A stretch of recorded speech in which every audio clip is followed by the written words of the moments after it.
Hi students, hope you are all doing well. इस video में हम डिस्कस करेंगे सीएसएस के एंट्री टेस्ट को, स्क्रीनिंग टेस्ट को, जो कि रिसेंटली अनाउंस हुआ है। सबसे पहले हम स्क्रीनिंग टेस्ट को देख लेते हैं कि ये टोटल मार्क्स कितने हैं, पासिंग मार्क्स कितने। तो इसके जो टोटल मार्क्स हैं वो 200 हैं, ठीक है। और पासिंग मार्क्स इसके पास 33% आपके जो है वो मार्क्स होने चाहिए, यानी कि 66 मार्क्स। अगर हम इनकी डिवीजन देखते हैं तो इंग्लिश का जो पोर्शन है वो 50 मार्क्स को कैरी करता है। एवरीडे साइंस यानी कि आपके पास एस्ट्रोनॉमी आ जाती है, इसमें आपके पास थोड़ा पोर्शन केमिस्ट्री और फिजिक्स का आ जाता है, फिर बायो आ जाती है। तो ये सारी चीज़ें, या इन्वायरमेंटल साइंसेज है, फूड साइंसेज है, वो आपके पास 30 मार्क्स की आ जाएगी। और 30 मार्क्स की एबिलिटी का पोर्शन आ जाएगा, ठीक है। उसके बाद पाकिस्तान अफेयर है। पाकिस्तान अफेयर आपको 30 मार्क्स के लिए पूछा जा सकता है। करंट अफेयर 30 मार्क्स के लिए आएगा, और इस्लामिक स्टडीज़ 30 मार्क्स के लिए आएगा। अब हम डिस्कस करेंगे इनके सिलेबस को, ठीक है। तो सिलेबस के लिए जो आपके पास एफपीएससी ने सिलेबस दिया हुआ है सब्जेक्टिव के लिए, वही अप्रोच, वही सिलेबस यूज़ होगा अब इस एंट्री टेस्ट या स्क्रीनिंग टेस्ट के लिए। बस डिफरेंस इस स्क्रीनिंग टेस्ट में, या आपके जो दोबारा 12 पेपर होंगे, उनमें ये है कि ये होगा एमसीक्यूज बेस्ड, ठीक है। जिस तरह के one paper MCQs based paper होते हैं, वो एफपीएससी कंडक्ट कर रहा होता है, पीपीएससी डिफरेंट नेट के एनटीएस के एग्जाम्स हो रहे होते हैं, ठीक है। तो वो चीज़ें हैं इसमें। और जबकि जो सीएसएस अब तक हो रहा था वो सिंपल सब्जेक्टिव होता था, लाइक ऑब्जेक्टिव भी होता था उसमें सब्जेक्टिव, लाइक वो एकदम आपके पास 12 पेपर आते थे, आपको वो डील करने होते थे, या आप पास होते थे, फेल होते थे, आपकी एक अटैम्प्ट ज़ाया हो जाती थी।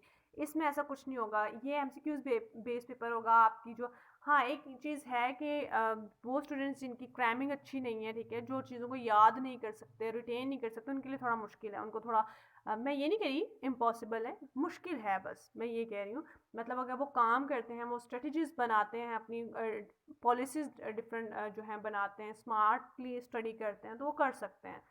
It's not an impossible task, जो हो ही नहीं सकता आप लोगों से। उसके अलावा एक और इम्पॉर्टेंट चीज़ कि आपने किस सोर्स को एक्सेस करना है इन सब के लिए।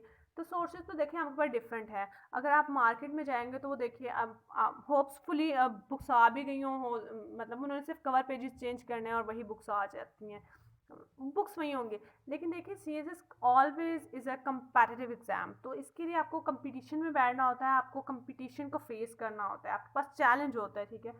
तो इसके लिए सबसे अच्छी अप्रोच तो यही है, आप कोई बुक लेते हैं, ठीक है, वो कोई भी बुक है, उसमें सबसे इम्पोर्टेंट ये है कि आप वेरीफाई करें।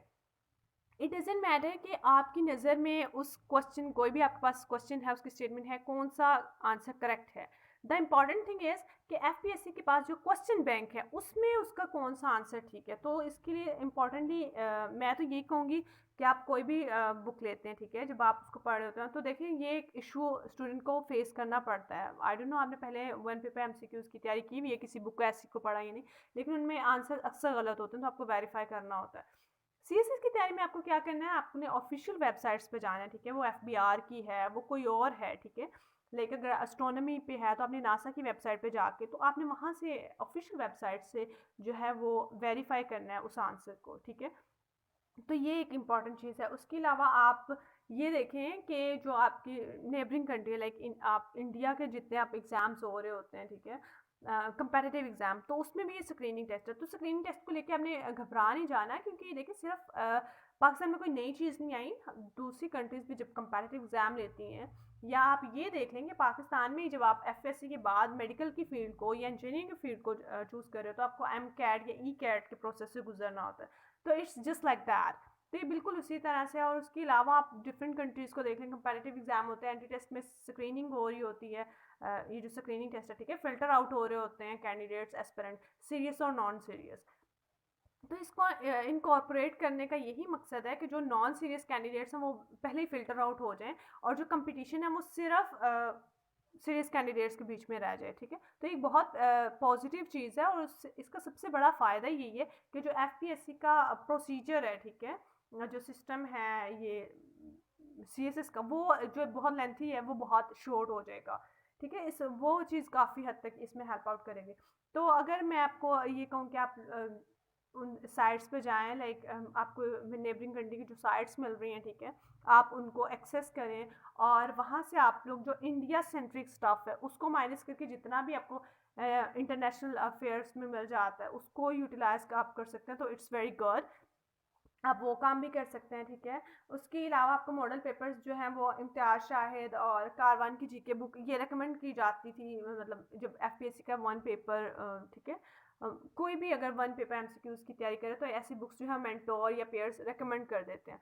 तो आप इनमें से भी किसी को लेना चाहें तो आप ले सकते हैं, बट अगेन आपका जो सिलेबस वही है जो कि सीएसएस के आपके पास सब्जेक्टिव का है। बस स्क्रीनिंग टेस्ट में ये है कि आपके पास वो एमसीक्यूज बेस आ जाएगा, आपके पास वो ऑब्जेक्टिव में आ जाएगा।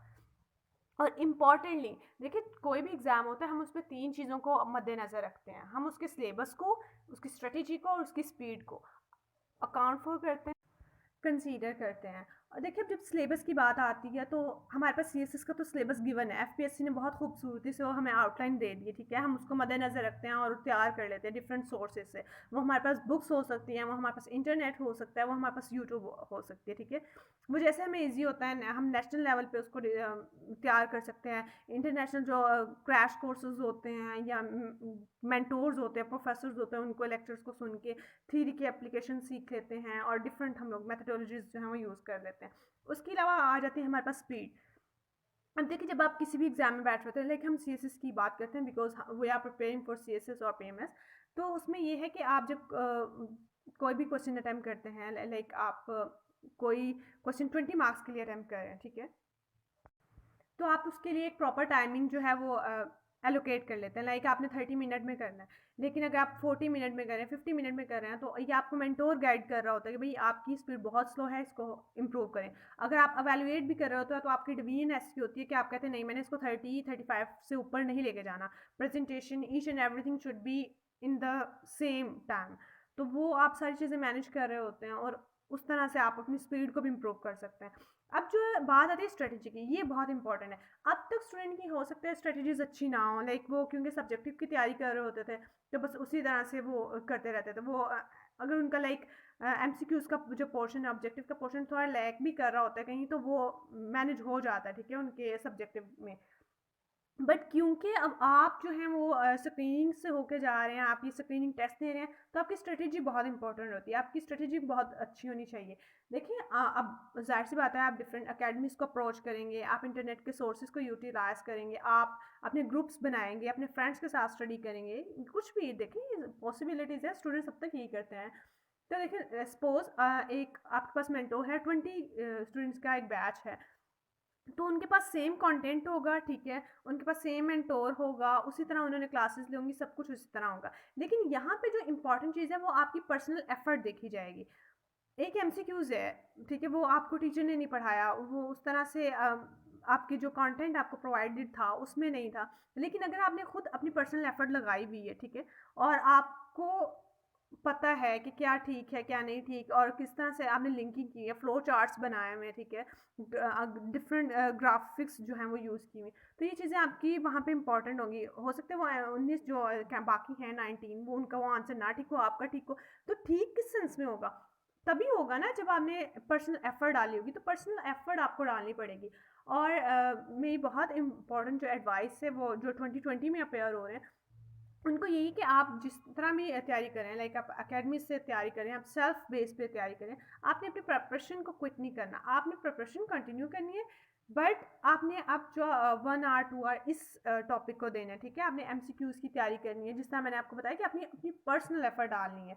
उसका बेहतर यही तरीका है कि आप वेरीफाई करें डिफरेंट ऑफिशियल जो वेबसाइट्स हैं वहाँ से, और डिफरेंट लाइक बुक्स जो भी हैं आपके पास, आपने बुक पे तो कभी रिलाय नहीं करना। देखिए, मैं तो खुद ये नहीं कहती कि आपके पास ठीक है आप बुक हम लोग ले लेते हैं, जस्ट उसमें आपके पास इंफॉर्मेशन होती है, लेकिन अगर आप लिंक करते हैं, लाइक आपके पास एक एमसीक्यूज है, आप उसका सिनेरियो देखते हैं, आप उसके गूगल लाइक आपके पास आ जाता है कि दुनिया में सबसे ज़्यादा जो शुगर कैन है वो कहाँ से प्रोड्यूस हो रहा है। तो अगर आपके पास ये एमसीक्यूज़ है, तो अब आप शुगर कैन देखेंगे कि कहाँ जो कौन सी कंट्री है वो सबसे ज़्यादा शुगर कैन प्रोड्यूस करी है, तो वो ब्राज़ील है। तो ब्राज़ील में जब आप जाएंगे तो आपको पता होना चाहिए एक शुगर कैन को की अगर प्रोडक्शन वहाँ पे ज़्यादा तो क्यों है, वहाँ पे गर्मी ज़्यादा है। आप जब उसका इन्वायरमेंटल और उसका क्लाइमेट चेक करेंगे, तो देखिए आप आहिस्ता आहिस्ता डिफरेंट उसकी जो लेक्स हैं, उसकी प्रोडक्शन क्रॉप्स वगैरह को आप हर चीज़ को सर्च कर रहे हैं, ठीक है। इस तरह जब आप लेक्स देखेंगे, डिफरेंट माउंटेन्स देखेंगे, रेंजेस देखेंगे या कुछ भी, जब आप एक एमसीक्यू तैयार कर रहे होते हैं, जब आप पर्सनल एफर्ट डाल रहे होते हैं, तो उसके साथ बहुत से लिंकिंग एमसीक्यूज तैयार हो रहे होते हैं आपके, तो वो चीज़ है जो आपकी यहाँ पे देखी जाएगी, चेक की जाएगी। और एक इम्पॉर्टेंट चीज़ ये कि अगर एक कैंडिडेट है वो लाइक 66 मार्क्स लेके पास हो रहा है, एक 100 लेके पास हो रहा है, एक 150 लेके पास हो रहा है, तो इसका आपके रिटन एग्ज़ाम में जो आपका सब्जेक्टिव होगा उसमें ऐसा फ़र्क नहीं है, क्योंकि देखिए ये स्क्रीनिंग टेस्ट है जिससे फ़िल्टर आउट करने के लिए जो है वो रखा गया है कैंडिडेट्स के दरमियान, कि जो सीरियस हैं और नॉन सीरियस कैंडिडेट्स हैं वो सेपरेट हो जाएं। तो इसका एज सच उस पर कोई फ़र्क नहीं आएगा। बाकी ये है कि ये एक इवॉल्विंग टॉपिक है, एक अनफोल्डिंग टॉपिक हो रहा है, जैसे जैसे वक्त गुजरता जाएगा सोर्सेज ज़्यादा हमारे पास आते जाएंगे, इंफॉर्मेशन ज़्यादा आती रहेगी और ये जो टॉपिक है और अनफोल्ड होता जाएगा, तो ये सारी चीज़ें मैटर करती हैं। Still I try my best कि आपको मैं अच्छे से अच्छी जो इन्फॉर्मेशन है प्रोवाइड कर दूँ।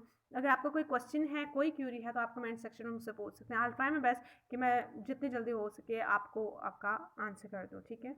नेक्स्ट वीडियो तक के लिए अपना ख्याल रखिएगा, दुआ में याद रखिएगा। अल्लाह हाफ़िज़।